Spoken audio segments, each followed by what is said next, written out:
Hello viewers, இன்னைக்கு நம்ம பார்க்க போறது One Piece episode 378.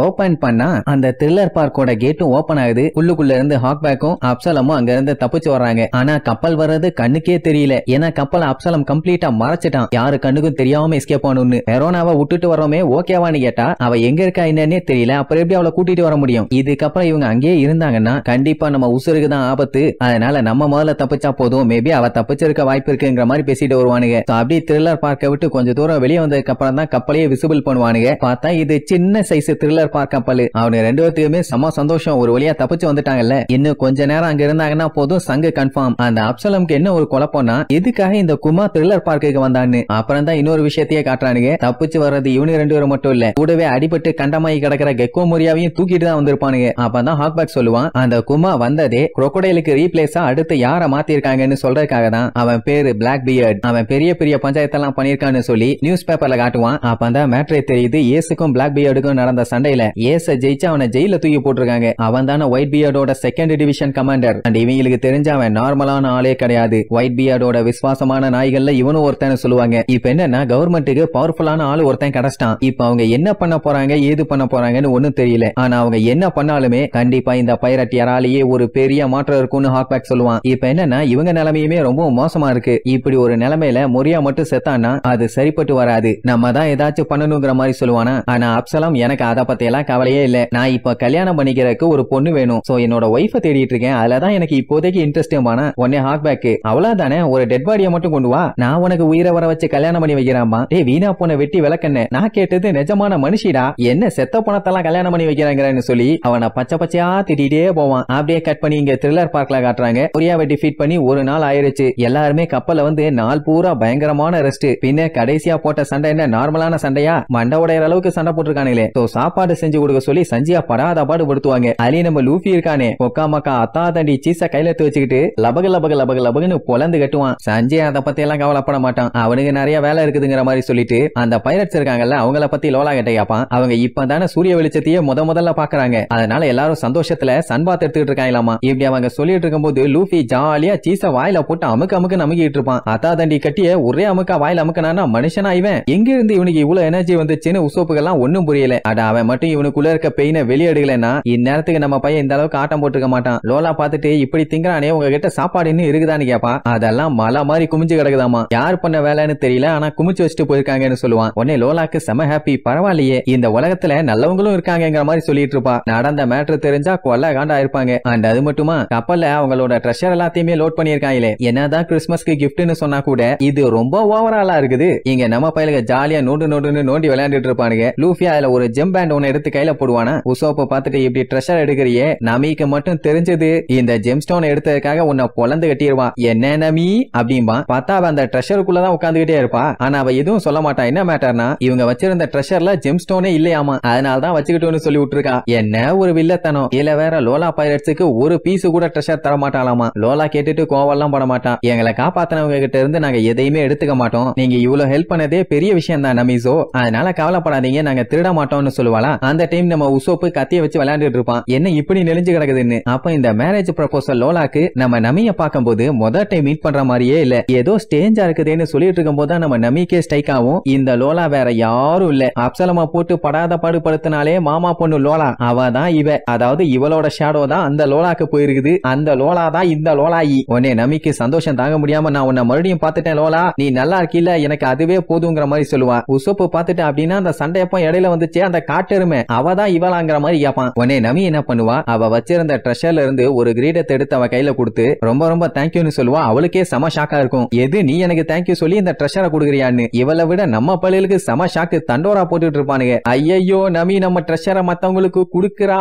அப்படின்னு. ஏன்டா அதனால என்ன பஞ்சாயத்துன்னு கேட்டா, சூறாவளி சுனாமி கொழுந்து விட்டு அலை மலை எல்லாமே பிச்சுக்கிட்டு வரப்போகுது, கன்ஃபார்மா வரப்போகுதுன்னு சொல்லி காட்டுத்தனமா கிண்டல் பண்ணிட்டு இருப்பானுங்க. அப்படியே கட் பண்ணி அந்த த்ரில்லர் பார்க்குள்ள காட்டுறாங்க. அங்க அந்த லோலாவோட பயிற்சிங்க எல்லாம் பேனு படுத்து கிடந்து நல்லா சன்பாத் எடுத்துக்கிட்டு இருப்பானுங்க. ஏன்னா பல வருஷமா வெயிலையே பார்க்காம இப்ப வெயில பார்த்த உடனே பயங்கர ஹாப்பி, நம்ம உயிரோட தான் இருக்கோம், நமக்கு எதுவும் ஆகலன்னு சொல்லி ரொம்ப சந்தோஷத்துல நல்லா கொரட்டை விட்டு தூங்கிட்டு இருப்பாங்க. அந்த டைம் டே வீணா போனவனுங்களான்னு ஒரு சவுண்டு. வேற யாரு, நம்ம பயிலுக்கு தான். இவங்களுக்காண்டி சாப்பாடு கொண்டு வந்திருப்பாங்க. உடனே அவங்களுக்கு கஷ்டமா போயிடும். ஏன்னா காப்பாத்தவும் செஞ்சுட்டு சாப்பாடு வேற தூக்கிட்டு வராங்கல்ல. சொல்லி இருந்தா இந்த வேலையெல்லாம் நாங்க பண்ணிருக்க மாட்டோமா, எதுக்கு இந்த மாதிரி எல்லாம் பண்றீங்க, நீங்க தான் எங்க உயிரையே காப்பாத்துனது அப்படி இப்படின்னு பயங்கரமா சொல்லுவானுங்க. அவன் அதெல்லாம் கண்டுக்க மாட்டான். ஆமா ஜோரோ எங்க ஆளையே காணுமேன்னு கேட்பான். அவன் இப்ப மேன்ஷன்ல பயங்கரமா ரெஸ்ட் எடுத்துக்கிட்டு இருக்கானாமா. சோ அங்க போனீங்கன்னா போய் பார்க்கலாம்னு சொன்ன உடனே நேரா சாப்பாடு தூக்கிட்டு அங்கதான் போவாங்க. சாப்பாடு தான் அவனுக்கு ட்ரீட்மெண்ட் கொடுத்துட்டு இருப்பான். பின்ன பாடி ஃபுல்லா டேமேஜ் ஆகி கண்டமேனிக்கு ரத்தம் வெளியே போயிருச்சு. ட்ரீட்மெண்ட் உடனே பண்ணலன்னா கண்டிப்பா செத்து இருப்பான். என்ன சாப்பர் இவன் காயத்தெல்லாம் பார்த்துட்டு அலண்டு போயிட்டான். இது வரைக்கும் பாடியில இந்த அளவுக்கு ஒரு டேமேஜா சாப்பர் பார்த்ததே இல்ல. சொல்ல போனா சாவோட விளிம்புக்கு போயிட்டு வந்துட்டான். ஏதோ பெரிய பஞ்சாயத்து நடந்திருக்கு, ஆனா என்னன்னு தான் தெரியல. பட் இன்னுமே ஜோரோ அன்கான்சியஸா தான் இருக்கான். ரோபினுமே ஒரே குழப்பத்துல தான் இருக்கா. ஏன்னா வந்தவன் இவங்க யாரையுமே எதுவுமே பண்ணாம அவன் பாட்டுக்கு இங்க இருந்து கிளம்பி போயிட்டான். ஜோரோக்கும் அவனுக்கும் சண்டை நடக்கும் போது தான் எல்லாருமே மயக்கத்துல இருந்தாயிலே. அதனால என்ன நடந்துச்சுன்னு ஜோரோவே எந்திரிச்சு சொன்னா மட்டும்தான் தெரியும். அண்ட் இன்னொரு ஸ்டேஞ்சான விஷயம், லூஃபி சண்டை போட்டு பயங்கரமா காஞ்சி போய் அடி வாங்கி உடம்பெல்லாம் பஞ்சர் ஆகி போய் கிடந்தான். ஆனா சடனா அவனுக்கு எங்க இருந்து எனர்ஜி வந்துச்சுன்னு தெரியல. அப்படியே ஃப்ரெஷ்ஷா பழுத்த ஆப்பிள் மாதிரி பையன் நல்லா ஸ்ட்ராங்கா இருக்கான். அவனுக்கே அது என்ன ஏதுன்னு ஒண்ணும் முழுசா தெரியல. அப்ப இவனுக்கு ரெண்டு பேரும் இடையில போந்து, நாங்க ஆரம்பத்துல இருந்து எண்டு வரைக்கும் எல்லாத்தையுமே பார்த்தோம், உங்களுக்கு டவுட் இருந்துச்சுன்னா சொல்லுங்க, நாங்க எல்லாத்தையுமே சொல்றோம் பானுங்க. அப்போ சஞ்சய் அவங்கள ஸ்டாப் பண்ணி வா வா வா வா வான்னு சொல்லி வெளியே எடுத்துட்டு போயிருவான். ஏன் என்னாச்சு, எதுக்காண்டி சடனா அவங்களை இழுத்துட்டு போறான்னு எல்லாம் முழிப்பாங்க. சஞ்சய் அவங்கள வெளியே எடுத்துட்டு போன உடனே அவனையுமே அவனுக்கு ரெண்டு பேரும் பாராட்டி தள்ளுவானுங்க. பின்ன ஜோரோவை காப்பாத்துறதுக்காக அவன் இடையில பூந்து அவன் உயிரியே தியாகம் பண்ண ரெடியானால நீ சூப்பர் பான்னு பாராட்டுவானுங்களா, அதெல்லாம் இப்ப ஒன்னும் தேவையில்ல. என்ன நடந்துச்சு ஏது நடந்துச்சுன்னு எனக்கு இப்ப தெளிவா சொல்லுங்க. ஏன்னா ஜோரோ இவனை அடிச்சு மயங்க வச்சதுக்கு அப்புறம் என்ன நடந்துச்சுன்னு யாருக்குமே தெரியலையே. சோ என்னாச்சுன்னு கேட்டவொன்னா அவனுக்கு எல்லா மேட்டரையும் ஒண்ணு விடாம சொல்லுவானுங்க. அந்த குமா என்ன பண்ணான், ஜோரோ கிட்ட டீல் போட்டு லூஃபியோட உடம்புக்குள்ள இருக்க டேமேஜஸ் எல்லாத்தையுமே அவன் அப்படியே வெளியில பிரிச்சு எடுத்துட்டான். இப்படி ஒரு எபிலிட்டியா பார்த்துட்டு அவனுக்கு அசந்து போயிட்டானுங்க. அதுவும் அவனோட பாடி டேமேஜ ஒரு பபிள் மாதிரி அழகா வெளியில கொண்டு வந்துட்டான். அதுக்கப்புறம் என்ன பண்ணான், இந்த பெயின் எல்லாத்தையுமே நீ தான் வாங்கிக்கணும், அப்படி வாங்கிட்டீனாலே கண்டிப்பா நீ செத்து போயிருவ, உன்னால கண்டிப்பா முடியாதுன்னு சொல்லிட்டு அந்த பெரிய பால்ல இருந்து ஒரு சின்ன பாலை தான் நம்ம ஜோரோ மேல அடிச்சு விடுவான். அதுக்கே அவன் படாத பாடுபட்டான்ல, அதோட விட்டுட்டு ஓடிடுவான்னு பார்த்தா அதுக்கப்புறம் சும்மா இல்லாம டைரக்டா அதுல கொண்டு போய் கைய வச்சுட்டான். அப்படின்ட்டு சொல்லும் போதுதான் சஞ்சய்க்கே எல்லா மேட்டரும் புரிய வருது. அதான் இப்ப ஜோரோ எந்திரிக்க முடியாம இருக்கான், லூஃபி ஜாலியா இருக்கானா அப்படின்ட்டு அவன் பார்த்த விஷயத்த யோசிச்சு பார்ப்பான். அவன் மயக்கத்துல இருந்து எந்திரிச்சு வந்து பார்க்கும்போது ஜோரோவோட நிலைமை ரொம்ப ரொம்ப மோசம். அப்படியே ரத்த கிளறியா நின்றுட்டு இருந்திருப்பான். இன்னும் ஒரு அரை மணி நேரம் இப்படியே நின்று இருந்தானா போதும், மொத்த பிளட்டும் ஒழுகியே அங்கேயே செத்து போயிருப்பான். என்னடா ஆச்சு என்ன ஆச்சு, என்ன உயிரோட தான் இருக்கியான்னு கேட்டா ஒண்ணுமே ஆகல, நான் நல்லா தான் இருக்கேன்னு சொல்லியிருப்பான். உடனே அவனும் நான் இந்த ஸ்டார் ஹேட்டோட கதையை எல்லாத்துக்கிட்டையும் சொல்ல போறேன், சொல்லலன்னா எனக்கு அரிக்குமேனு சொல்லிட்டு அடிச்சு புரண்டு சொல்ல போவானுங்க. ஆனா சஞ்சய் தடுத்து லூசு மாதிரி பண்ணாயிடாம்பான். ஏன்னா லூஃபியோட பெயினை ஜோரோக்கு டிரான்ஸ்பர் பண்ணதுனால தான் அவனுக்கு இந்த நிலைமை. இப்போ லூஃபியோட பெயின் நான் ஃப்ரெண்டான ஜோரோவை இந்த அளவுக்கு அஃபெக்ட் பண்ணிருக்குன்னு அவனுக்கு தெரிஞ்சதுன்னா அவன் என்ன சந்தோஷமா படுவான். உடனே அவ்வளவுதான், அவனுக்கு என்ன சொல்றனே தெரியல. இதுல வேற இந்த மேட்டர் எல்லாத்துக்கிட்டையும் போய் சொல்றேன்னு வேற பில்டப் பண்ணிக்கலாம், லூசு பல்லையிலான்னு பச்சை பச்சையா திட்டுவான். சரிப்பா நாங்க யார்ட்டையும் சொல்லல, ஃப்ரீயா விடுமா, அதை தாண்டா நானும் சொல்றேன், யாருக்கும் எதுவும் ஆகல, எல்லாரும் நல்லா தான் இருக்காங்க, நீங்க வாயை மூடிட்டு போய் திங்கிற வழியை பாருங்க, சும்மா கண்டதெல்லாம் போட்டு கிளறிட்டு இருக்காதீங்கன்னு சொல்லிட்டு அவன் பாட்டுக்கு போவான். இவன் பயங்கர கூலா இருக்கானேன்னு சொல்லி அவனை புகழ்ந்து தள்ளுவாங்க. அப்ப ஒரு ட்விஸ்ட் என்னன்னா, ரோபினுக்கு இந்த மேட்டர் எல்லாமே தெரிஞ்சு போச்சு. எப்படின்னா அவளோட காதை வச்சு இவங்க பேசின எல்லா மேட்டரையும் ஒட்டு கேட்டுட்டா. அவன் மட்டும் என்ன எல்லாத்திட்டையும் சொல்லவா செய்வா, ஓ இதான் மேட்டரான்னு தெரிஞ்சுக்குவாளே தவிர மத்தபடி யார்ட்டையும் சொல்லலாம் மாட்டா. இவனு ரெண்டு பேரும் அப்படியே கேஷுவலா உள்ள வருவானுங்களா. லூஃபி பார்த்துட்டு ஏண்டா ஆரம்பத்துல இருந்து கடைசி வரைக்கும் எல்லாத்தையுமே கிண்டுனோன்னு சொன்னீங்களே, அப்படி என்னத்தை தான் பாத்தீங்க, எல்லாத்தையும் கொஞ்சம் விலாவாரியா எடுத்து சொல்லுங்க.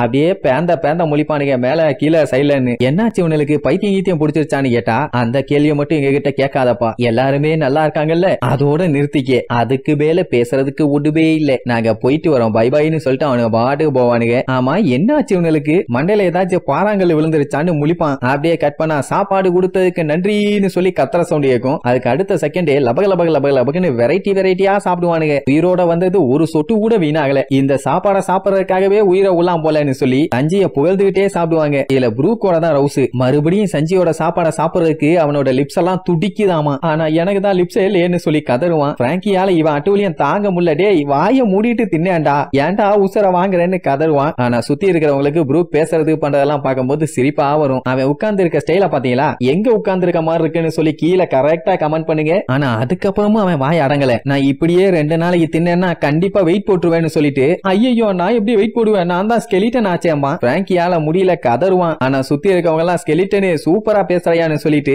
கைய தட்டி தட்டி பயங்கரமா சிரிப்பானுங்க. அப்புறம் என்ன எல்லாத்துக்கும் ஒரே ஆட்டம் பாட்டம் கொண்டாட்டம் தான். சாப்பர் இன்னுமே ஒரு டோஸ்ட் கூட ஒழுங்கா வரல, அதுக்குள்ள என்னடா பாட்டின்னு சாப்பிட்டுக்கிட்டே சொரவுல கூடுவான். இவ்வளவு சத்தத்துல அப்பயும் கூட ஜோரோ இன்னுமே எந்திரிக்கல, அன்கான்சியஸ்ல தான் இருக்கான். இந்த க்ரூலயே இவனும் ஒரு டஃப்பான மெம்பர் தான். இவனுக்கே இந்த நிலைமையான நமியும் சாப்பரும் பயங்கரமா ஃபீல் பண்றதோட அந்த டைம் லூஃபி ஒரு பெரிய பேரலோட வருவான். என்னடா இதுன்னு கேட்டா இது ஜோரோவுக்காக. என்னடா தூக்கம் இந்த குர்ரான்னு சொல்லி வாயில ஊத்த போவான். நமி லூசாடா நீன்னு சொல்லி அவன் மண்டையிலே ஒரு போடு. பின்ன மயக்கத்துல இருக்கான். அவன்கிட்ட கொண்டு போய் இதா குர்ரான்னு சொல்லி கொடுத்தா அவனை டிஸ்டர்ப் பண்ண மாதிரி இருக்காது. லூஃபி தொண்டையிலேயே ஏத்துவான். என்னன்னா இது ஜோரோவுக்கு ரொம்பவும் பிடிச்ச ட்ரிங்க். இத கொடுத்தா அவனுக்கு கண்டிப்பா சரியாயிரும்னு சாப்பர் பச்சை பச்சையா திட்டுவான். என்னடா லூசுத்தனமான ட்ரீட்மெண்ட் இதுன்னு. சரி ஓகே இத கொடுத்தா அவனுக்கு சரியாகாதுன்னா அப்படின்னு மீட்டு கொடுக்கலாம். அதை கொடுத்தா ஓகேவான்னு கேட்டா சாப்பர் ஒண்ணே தம்பி நீ ரொம்ப ரொம்ப சென்டிமெண்டா அவனை ரெக்கவர் பண்ண படாத பாடுபடுறேன்னு நல்லாவே தெரியுது. ஆனா இதெல்லாம் ஆகாதுன்னு சொல்லி பேசிட்டு இருக்கும் போது நம்ம ப்ரூக்கு சூப்பரா பியானோ வாசிக்கிட்டு இருப்பான். அதை கேட்டுட்டு இவங்க எல்லாம் அசந்து போயிருவாங்க. அதே நேரம் உசோப்பு பிராங்கி அட்டூலியம் தாங்க முடியல. ரெண்டு பேரும் ஆடுறாங்கிற பேர்ல செம காமெடி பண்ணிட்டு இருப்பானுங்க. சுத்தி நின்று அந்த பைரட்ஸும் என்ஜாய் பண்ணிட்டு இருப்பாங்களா, பார்க்கவே செம ஃபன்னா இருக்கும். ப்ரூக்கு இப்படி சூப்பரா வாசிக்கிட்டு இருக்கத பார்த்த சஞ்சி உனக்கு நான் வயலின் மட்டும் தான் வாசிக்க தெரியும் நினைச்சேன், பரவாயில்லையே இதெல்லாம் வாசிக்கிறியேன்னு சொன்னா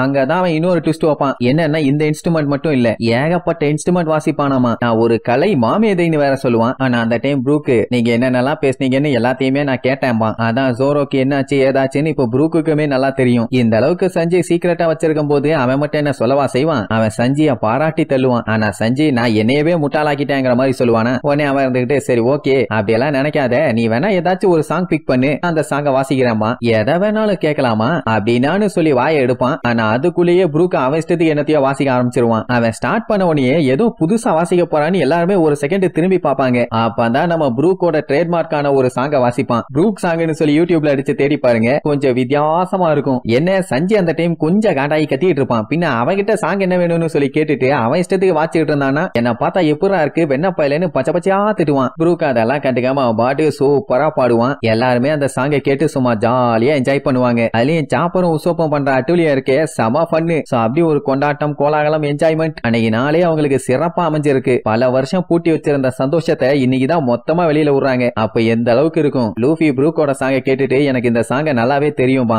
எப்பன்னா லூஃபி சின்ன பையனா இருக்கும் போது ஷாங்க்ஸ் கூட ஜாலியா என்ஜாய் பண்ணிட்டு இருப்பான்ல, அப்ப இந்த பாட்டை தான் அவங்க பாடிட்டு இருப்பாங்களாமா. ஆக்சுவலா மேட்டர் என்னன்னா முன்னாடி எல்லாம் பைரட்ஸுங்க இந்த சாங்க தான் அடிக்கடி பாடுவாங்களாமா. சொல்ல போனா சந்தோஷமா இருக்கும் போதும் பாடுவாங்க, துக்கமா இருக்கும் போதும் பாடுவாங்க. லூஃபி ஓகேப்பான்னு சொல்லிட்டு ஸ்ட்ரெயிட்டா மேட்டருக்கு போயிருவான். அதான் அவனோட க்ரூல ஜாயின் பண்ணிக்க சொல்லி கேட்பான். ப்ரூக்கோட ஷேடோ திருப்பி அவனுக்கே கிடைச்சிருச்சு. இனிமேட்டு அவன் சூரியனை பார்த்து எந்த ஒரு பயமும் பட தேவையில்லை. இதுக்கு முன்னாடி அவன்கிட்ட கேட்டப்போ என்னால இந்த இடத்தை விட்டு வெளியே வர முடியாது, அதனால உங்க க்ரூலயே என்னால ஜாயின் பண்ண முடியாதுன்னு சொல்லியிருப்பான். பட் இப்பதான் சூரிய வெளிச்சத்தை பத்தி எந்த ஒரு கவலையுமே இல்லையே, இப்ப ஜாயின் பண்ணிக்கிறியா சொல்லு சொல்லு சொல்லும்பா. ஆனா ப்ரூக் மறுபடியும் சோகமாயி நான் உங்ககிட்ட ஒரு விஷயத்த சொல்லாம விட்டுட்டேன்பா. அட வேற ஒண்ணும் இல்ல, அந்த லாப்பூனை மீட் பண்ணணும்னு சொல்லிட்டு இருந்தான்ல அதத்தான் சொல்லுவான். நான் ஒரு காமரேட போய் மீட் பண்ண வேண்டி இருக்குன்னு. லூஃபிக்கு தான் முன்னாடியே தெரியுமே, அதான் பிராங்கி வந்து சொல்லிட்டானே, அத பத்தி எல்லாம் கவலைப்படாதேன்பா. ஆமா ஆமா அவன் ஒரு திமிங்கலம், அவன் இப்ப எங்க இருக்கான்னா ஏதோ ஒரு கேப்னு எடுப்பான். அதுக்கு முன்னாடியே லூஃபி சொல்லுவான் நாங்க அவனை ட்வின் கேப்ல மீட் பண்ணோம், லாப்பூனை எங்களுக்கு நல்லாவே தெரியும், நாங்க அவனை மீட் பண்ணும்போது அவன் 50 வருஷமா அவன் ஃப்ரெண்டுகளுக்காண்டி வெயிட் பண்ணிட்டு இருக்கான், நோக்கு அந்த மேட்டர் தெரியுமான்னு கேட்டவனையே அப்படியே ப்ரூக்கு சோகமாயி மியூசிக்க ஸ்லோ பண்ணுவான். எவன்டா அவன் நல்ல நேரத்துல நாதஸ்வரம் வாசிக்காம நாராசமா மியூசிக் வாசிக்கிட்டு இருக்கிறது, அவன் வாயில கல்ல கொண்டு எரிங்கடான்னு வண்டையா பிராங்கி அங்க கத்திட்டு இருப்பான். அந்த டைம் லூஃபி லாப்பூனை மீட் பண்ண மேட்டரை யோசிச்சு பார்ப்பான். அட கடைசியா கிளம்பும் போது அவன் கூட பயங்கரமா சண்டையை போட்டுட்டு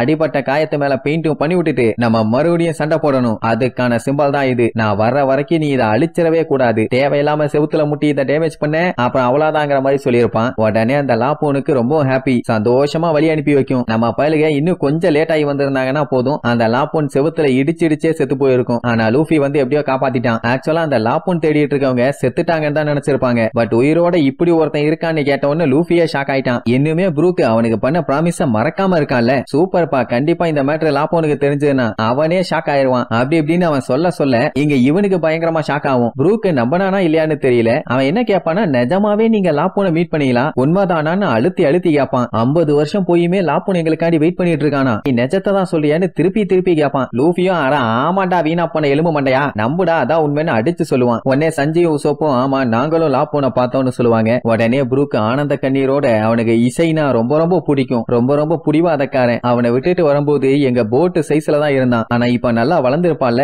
ரொம்ப நல்ல பையன், இன்னுமே அவன் என் மைண்டுக்குள்ளேயே இருக்கான்னு சொல்லி யோசிச்சு பார்த்துட்டு அவனை நினைச்சு ஃபீல் பண்ணி அப்படியே தேம்பி அழுவான். ஏன்னா கடைசியா அவங்க அவனை விட்டுட்டு வரும்போது என்னைய கூட்டு போங்கன்னு பின்னாடியே வெட்டி வந்திருப்பான். அப்பவே ரொம்ப கஷ்டமா தான் இருந்திருக்கும். ஆனா கிராண்ட் லைனுக்கு போனா லாப்பூனோட உயிருக்கும் ஆபத்துன்னு சொல்லி அவனை அங்கேயே விட்டுட்டு வந்திருப்பாங்க. ஆனா இன்னும் அவன் எங்களுக்காண்டி வெயிட் பண்ணிட்டு இருக்கானான்னு சொல்லி கதறி கண்ட மேனி அழுவான். அட வேற ஒண்ணும் இல்ல, லைஃப்ல இந்த அளவுக்கு அவன் ஹாப்பியா இருந்ததே இல்லையாமா. அப்பதான் அவன் ஃபர்ஸ்ட் டைம் லாப்போனை மீட் பண்ண மேட்டரை யோசிச்சு பார்ப்பான். என்னன்னா அந்த திமிங்கலம் குட்டியா இருக்கும் போது இவங்க கப்பலை அப்படியே ஃபாலோ பண்ணி வந்துகிட்டே இருந்திருக்கும். இது எங்க இருந்து வந்துச்சு, நம்ம கப்பலை ஃபாலோ பண்ணுது, அதோட கூட்டத்தை விட்டு பிரிஞ்சிருச்சு போல. என்ன பண்றது, இந்த கடல் தான் ரொம்ப ரொம்ப பெருசாச்சே, பார்க்கவே ரொம்ப சேடா இருக்கே. நம்ம கிட்ட வந்தவங்க யாரும் சேடா இருக்க கூடாது, வேலையை ஸ்டார்ட் பண்ணலாமா காய்ஸ், எல்லாரும் இன்ஸ்ட்ருமெண்ட் எடுங்க, இன்னைக்கு பொலந்து கட்டணும்னு சொல்லி எல்லாரும் அவங்க இன்ஸ்ட்ருமெண்ட் எடுப்பாங்க. அப்பதான் நம்ம ப்ரூக் பைல காட்டுறாங்க. இதுதான் அவனோட நிஜமான மூஞ்சி. வந்து நின்னுட்டு நம்ம ரம்பர் பைரட்ஸுங்க, ரம்பமா அறுக்க கூடாது, நம்ம வாசிக்கிற வாசிப்புல ஃபீலிங்ல இருக்க அந்த குட்டி சந்தோஷத்துல அப்படியே துள்ளி குதிக்கணும், ஓகேவான்னு சொல்லி பயங்கரமா அவனுங்க பேண்டே இசையில பொலந்து கட்டுவாங்க. ஃபர்ஸ்ட் இவனுங்க வாசிக்கிறத பார்த்துட்டு அப்படியே பேந்த முழிச்சது. இவனுங்க வாசிக்க வாசிக்க வாசிக்க வாசிக்க